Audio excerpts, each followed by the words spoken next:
جہاں پہ تعلیم یافتہ جو لڑکے تعلیم حاصل کر رہے ہیں ان کو گمراہ کیا جا رہا ہے. اور اس کی ایک انڈیکیشن آپ کو پنجاب یونیورسٹی میں بھی نظر آئی, جہاں پہ ایک اسٹوڈنٹ کو جب پکڑا گیا تو اس نے کہا جی مجھے تو یونیورسٹی کے لیول پہ ہی, اور میری تمام ڈائریکشن جو ہے وہ کوئٹہ سے اور میڈیکل کالج اور بولان یونیورسٹی اور ساری وہاں سے آتی تھی.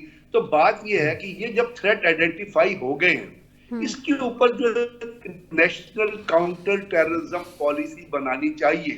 بالکل آپ کی بات درست ہے کہ بالکل آپ کی بات درست ہے بریگیڈیئر صاحب, آپ کی بات بالکل درست ہے. پالیسیز اس پہ ہونی چاہیے جس طرح سے آپ اس کو ہائی لائٹ کر رہے ہیں. ملک صاحب سے جانتے ہیں. ملک صاحب, ابھی ہم نے کور کمانڈر کانفرنس کی بات کی ہے, لیکن آج بیرسٹر گوہر نے جو بانی پی ٹی آئی نے خط لکھا تھا آرمی چیف کو, اس پہ انہوں نے کہا کہ جی بانی پی ٹی آئی نے مندرجات خود پڑھ کر سنائے ہیں, میں نے ابھی تک خط پڑھا یا دیکھا نہیں ہے. تو یہ خط مطلب پہنچ کیسے گیا؟ ہم بات سنتے ہیں, سرویلنس کی بات سنتے ہیں, مطلب پہلے انہوں نے سی جے پی کو بھی خط لکھا تھا, انہوں نے آئینی بینچ کے سربراہ کو بھی اس میں مطلب دونوں کو اکٹھے خط لکھا تھا.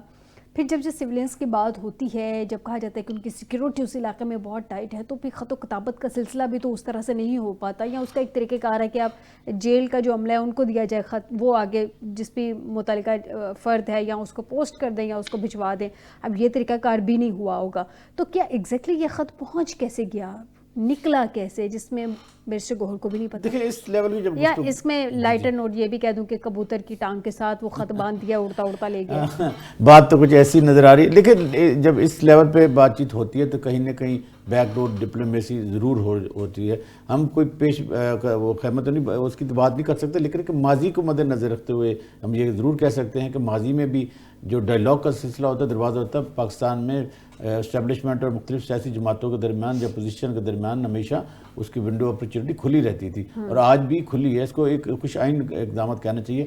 ہاں, عمران خان صاحب بہت ساری چیزیں جو ہیں وہ اپنے جو رفقا کار ہیں ان کے ساتھ شیئر نہیں کرتے, اس لیے بہت ساری چیزوں میں کنفیوژن پائی جاتی ہے. بعض اوقات وہ ایک سٹیٹمنٹ دے دیتے ہیں اور باہر آ کر جو ان کے رفقا کار ہیں, ان کے جو سیاسی ساتھی ہیں, وہ جو گفتگو کرتے ہیں وہ بعد میں اس کا یو ٹرن بھی ہو جاتا ہے.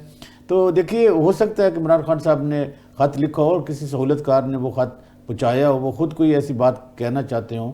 اس خط کے جو مندرجات ہیں ان میں کوئی ابھی تک پہنچنے کی کنفرمیشن نہیں آئی ہے. میں نے بھی یہ ذکر پڑھے ہیں کہ جو ہمارے سیکیورٹی ذرا یہی کہہ رہے ہیں کہ ان کو کوئی خط نہیں ملا اور وہ پڑھا اور کوئی انٹرسٹڈ بھی نہیں ایسے کسی خط میں. لیکن یقیناً جو مسلح افواج کے اسپوکس پرسن ہوتے ہیں آئی ایس پی آر کے, ان کا بیان تو بالکل یہی ہوگا, ہونا بھی یہی چاہیے, کیونکہ مسلح افواج آئینی اور قانونی طور پر تو سیاست سے دور رہتے ہیں. اور جس طرح آئی ایس پی آر کے میجر جنرل صاحب نے ہمیشہ یہ کہا ہے کہ اگر کسی نے بھی بات چیت کرنی ہے تو سیاستدانوں کے دروازے پہ کھٹکایا جائے. ہمارے دروازے بات چیت کے ضرور کھلے ہیں, لیکن سیاسی حل سیاسی لوگ ہی نکالیں گے. یہ کوئی بری بات نہیں ہے. عمران خان صاحب کو دیکھیں سمجھنا چاہیے.